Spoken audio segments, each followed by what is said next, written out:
a Saturday, and I don't think I know where I'm going. Oh yeah, I guess I should go this way. I'm here on a Saturday, man. Hope y'all enjoying y'all day so far. I am myself. It's going by a little fast, so I got kind of adjust so I can enjoy this day and this weekend. Other than that, everything is smooth and great like it should be. Hope everything's good with y'all. Man, the hip-hop world, the hip-hop community, the hip-hop day and age is really changing the way you look at beefs, right? Traditionally, we look at beefs as like, you know what I'm saying, record versus record, song versus song, all that good stuff. But like these days, like it ain't even gotta be about records. It can just simply be about you having a problem with somebody and then they dropping like some facts on you or dropping AI photo on you and all that. Yeah, so at this point, it's like you don't really know like what you like no more. You expect it to be music, but it ain't gotta be music now because people don't care about it that much. And that's the messed up part about rap. Like folks don't really care about rap like that no more, like that, to where if you ain't coming with rap, people ain't disappointed no more. And I think 50 Cent is one of the major like people to break through with that, because between him and T.I.'s beef, initially folks was like, man, he ain't gonna come back with no music. That's whack, you know what I'm saying? It's supposed to be a beef. But then, once 50 started dropping AI photos and making power plays and saying certain information, it's like, dang, well, people still react the same way to where he ain't gotta drop music, and that's the thing about it. And I just think it's funny how like as soon as T.I., like he kept dropping all these records, Sons kept dropping all these records, everybody kept dropping these records against 50. But as soon as 50 started talking about how he was going to expose T.I. and Tiny for a Diddy type dungeon type deal, which was talked about what, a year or two ago, but never really discussed. Like it was brought out, but it disappeared as quick as it came by. It seemed like they got quiet. You know what I'm saying? All of a sudden T.I.'s ending the beef, telling the Sons they ain't had to do all that. It's the timing, you know what I'm saying? It might not have been that way. It might not have been that timing. You never really know. It's just the way the media puts it up. But from what it looked like, when things start getting like for real and like too serious, that's when it's like, oh, okay. Like he he made things a little too real. So now I don't want to even fight back no more with the music. We can just call this off. And that pretty much bowed T.I. out. Now, can you say he won against T.I. and them? It's really up to you. It's really based on how you look at things. If you feel like 50 won because of his power play, then you would be absolutely right in a sense. But if you feel like he lost because he didn't really have no real substance behind it, like real music, then you can say T.I. won, but there was no resolve. And when there's no resolve, you gotta go with whoever had the best punches. And to me, between the diss records and the AI and the photos and the music, I think 50 Cent had the best play. What's going on, Rose? Rose, how you doing? What's going on, Lise? What's going on? I feel like 50 Cent had the best play. Do I agree with how he did things? I mean, it ain't my beef to really agree or disagree with, but him putting that as the power or origin theme song, him talking about T.I. and Tiny, what they did, bro, and that's gonna be around for years, and people gonna hear it every episode for the whole season and rewatch the season and hear it again, and then folks who didn't listen to it or watch it back then hear it now. Yeah, that was a play. That was a major play. I'm sorry, he did that. What's going on, Coco? How you doing? What's going on, King Von? How y'all doing? Thank y'all for watching. If you don't mind hitting the like button, I appreciate you. Yeah. But yeah, I feel like once you hear the power play, no pun intended, like I can honestly say, and thank you for that, and thanks for the sub and like, I appreciate you. Once you hit somebody with power play like that, it's pretty much a wrap. And that's what 50 Cent did with Claressa and Papoose here. Papoose started to get a little traction. He started to get some type of vibe. He was starting to get some views. I don't think he was even making music at a time where views was a thing. So the fact that he's getting views now is something new. So this record that he did with 50 Cent, whether you like it or not, if it's too New York or if it's just too out of touch, you know, it's the time, and I get that, he still did it, and it still had some weight to it. So people start watching. Last time I checked was like yesterday, maybe day before, and Yeah, over 500,000 views. So whatever, it was working. You know what I'm saying? It was happening. Um, but I think that's probably the cap of it. After 50 Cent do this, besides the little trinkle of folks that come in later that don't know what's going on, with 50 Cent doing what he just did now, I think that pretty much ended it. But Papoose was starting to get some type of traction, but I think that's gone now. But 50 Cent basically said, yo, Maserati Bud, like, y'all want me to expose like what's going on? You know she's still talking to him, right? Of course he didn't say talking, but you know what he meant. Of course, you know they still messing around. Her and Maserati Bud. Now I don't know who Maserati Bud is, but apparently it's an old flame. And they was messing around Christmas Day. He was recording it. She was singing and doing her karaoke thing, and he was the one holding the camera recording it. And apparently he got more footage and more stuff to let go and let it out. And it's crazy because like 50 Cent had to do too much here. 50 Cent, all he had to do was make a power play like he just did. And now he ain't got to do no records. He ain't got to do no diss record against Papoose. He ain't got to do none of that. It's just facts and footage and the idea of scaring somebody into thinking that you got something on them. 50 said he got Ring camera footage. So of course Papoose looking at Claressa like, what you mean he got Ring camera footage? Where you at where he would have Ring camera footage? What are you supposed to do with that? You know what I mean? So like with him doing this, nobody cares about Papoose's records no more. They already did that first, but just when they was starting to, with this whole thing with him and 50, the fact that 50 pulled this out, all the tension's back on Claressa. And it didn't take much. It was mostly about Claressa anyway. So it didn't take much for that to happen. But now, as soon as Papoose get a little motion, just a little bit of motion, it got swept up and sent right back to Claressa. Now that all eyes are on her and all questions are for her. So it's messed up how that happens. It's crazy how that goes.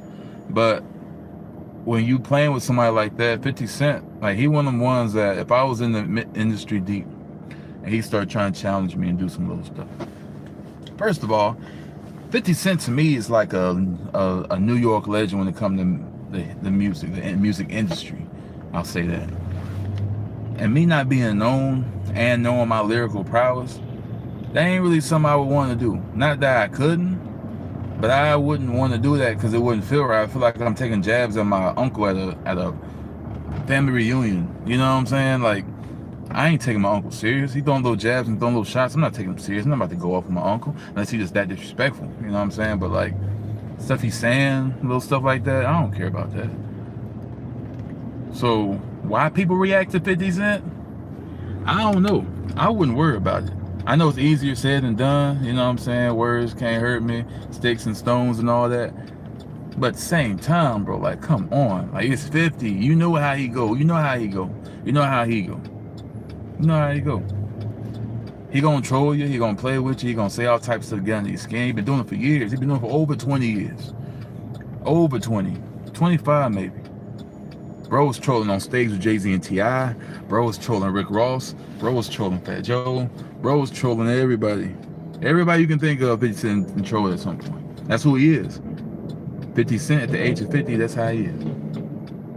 So as far as I'm concerned, and I consider that, if Papoose is more of a hot MC or has something going for himself and ain't just start working now as opposed to been, then maybe this record would have held some weight and maybe would have helped him out some.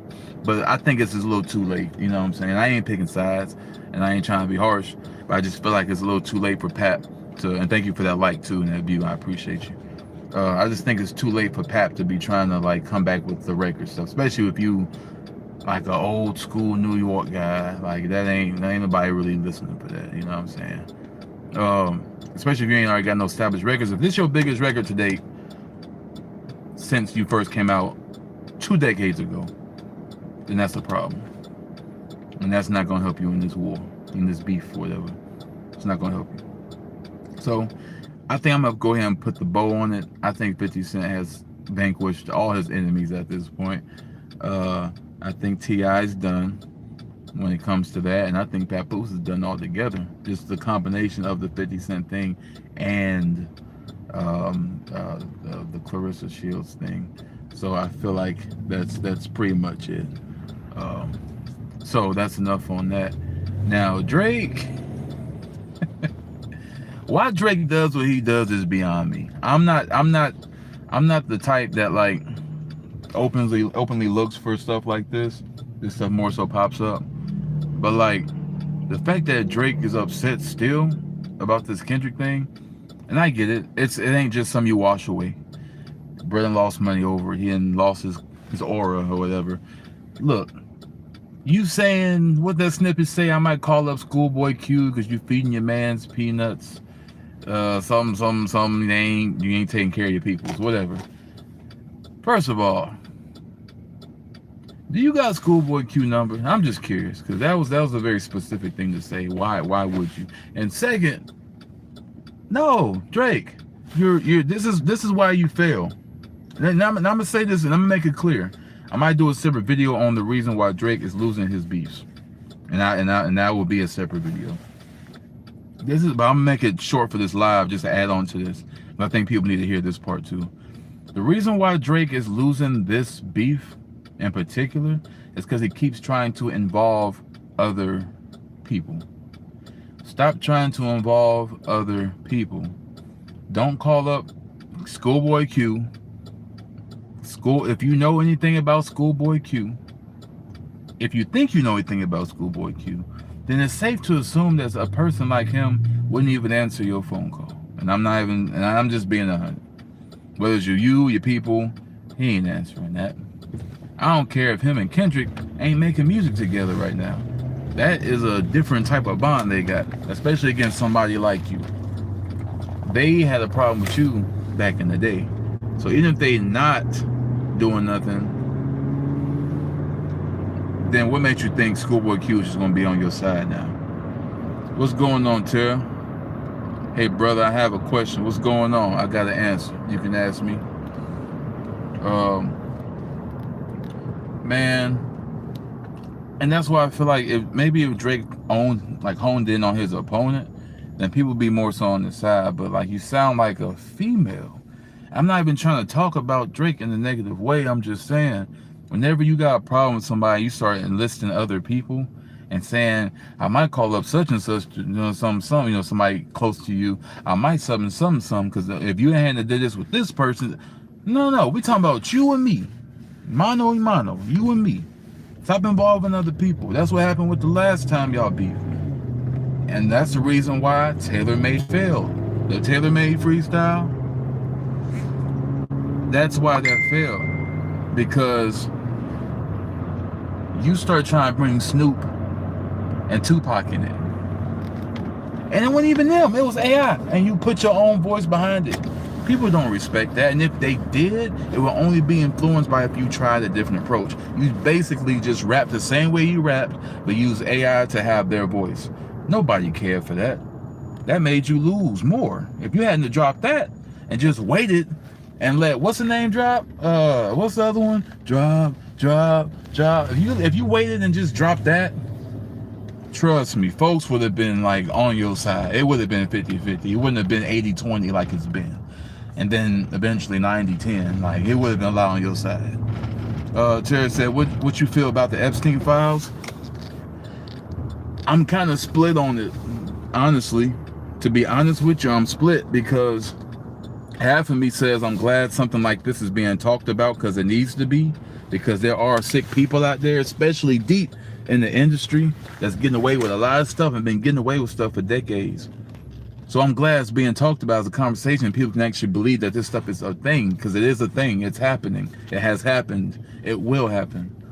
But the other half for me is like, is this another, you know what I'm saying, one of those things, another distraction from other stuff like COVID and swine flu and everything else they bring out all of a sudden?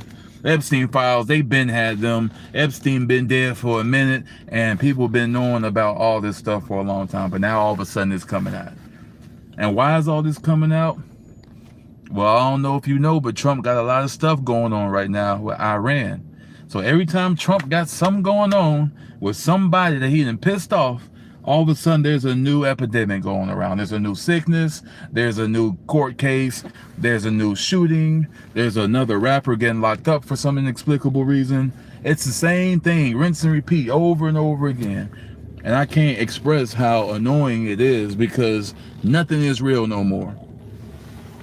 I'll tell you when it first switched, when stuff started going from genuine to not real. Whenever we start seeing the Will Smith and Chris Rock slap at the Oscars, we will split. Because at that point, we was shocking all like, dang, that's crazy. But the second point, it's like, you seen all this other stuff and him rehearsing the slap and dude not talking about it, but talking about it later and making money off of it. Now you like, is it real or not? I don't know if it's real. I don't know if that was planned or not. Even to this day. I don't know. And for a person to say that they do know, you must have been behind the curtain, because don't nobody know for sure, to be honest with you. That's one of those things. You know what I'm saying? Like, that's how I feel about the Epstein files. I want to go in and with the idea like, yeah, they finally exposing folks, but at the same time, you just don't know what's real or not. You know what I'm saying? You just don't know. Folks, it's like controlled opposition. What, Jackie Wright, what's her name? Was that her name? Jocelyn Wright? Jacqueline Wright? Whatever. It's like controlled opposition. Like, I want to believe everything, but then at the same time, it's like they'll say all this stuff exposing people and then be gone. All of a sudden gone. Cat Williams exposing these comedians on Shay Shay. All that. Then he gone. And now he got a Netflix deal special. Then he gone. I don't know. And that's why it's hard to get into it, because it's more like, I hear you and I want to believe you, but nah, I need some actual factuals. And I can tell you before it started with that. I can tell you the first time it actually began with the whole shock and awe, but I don't know if this is real or not. Michael Jackson. And that's I'm going to be honest with you, that's a whole nother video. That's a whole nother conversation to be had about that whole breakdown of that. But I'm going to say that's probably the first one that globally people were like, I want to believe this, but I'm not sure. I don't want to believe this, but I'm not sure. Because it's such a big deal and it's such a big star. That's how I feel about Jaguar Wright. Thank you, Rob. What's going on, Rob? Just woke up from a nap. Lafayette in the building. Hey, I appreciate you, man. Thank you for your view and your like, too. Jaguar Wright, thank you. I like Jaguar Wright, and I like what she got to say, but at the same time, people like her, Orlando Brown, exposing stuff and then disappearing, I don't know. I need more than that. I need more than that to really just go in and be like, oh yeah, they telling the truth. They speaking that truth. They the real people. I don't know. I don't know. Anytime, brother. How are you today? I'm good, and thank you, man. I hope you're doing good too. I'm actually about to hop up off of here. Like in the next couple minutes. But yeah, I just wanted to bring that in. Thank you for that question earlier too, Tara. I appreciate it. But yeah, I just wanted to get that off. You know, I was talking about Claressa and Papoose and they stuff, 50 Cent and his stuff. Maserati Bud added to the equation, was pretty much the end of the whole storyline. And then Drake with his shots at Kendrick through with the means of also Schoolboy Q. It's a lot. Y'all 40. And I ain't saying that to say 40's old, but for what y'all doing and how it's going down, 40. Y'all 40. Drake, you're 40. You're going to be 40 this year. Like, just leave it alone, brother. You took an L. It's time to bounce back and come back harder and stronger than before. Rob said Jaguar Wright herself a whole storyline. Exactly, man. That's a lot to it. It's too much. There's too much to it. Orlando Brown's a whole storyline. I think he recently got exposed for doing that. We know what you're doing, man. He's saying this crazy stuff just to put a blanket on other stuff you're trying to say. I get it. That's your shtick. You making money from it. You're going everywhere based on it. Woody did the same thing. He started talking about the snitching thing with Young Thug. All of a sudden, he on every show online. He on 20 versus Woody. He on these different episodes of different shows that's already been around. And they usually get people that's hot in the streets. All of a sudden on there. Everybody, even Glorilla's sister got a 20v1 thing. It don't matter. Whoever popping at the time, they getting on everywhere. And that's how it is. And that's why I say you don't know what's real or what's not. But we'll tell you this, I'm real. and I'll catch y'all later. What's up, Ross? Orlando Browns want everybody over some chicken, man. I ain't stunning that, man. I'm about to get up out of here. Hey, I appreciate that, Rob. Appreciate all y'all. Y'all be easy. Enjoy y'all Saturday. Now I'm about to go crazy with these videos, so stay tuned. I'll see y'all later.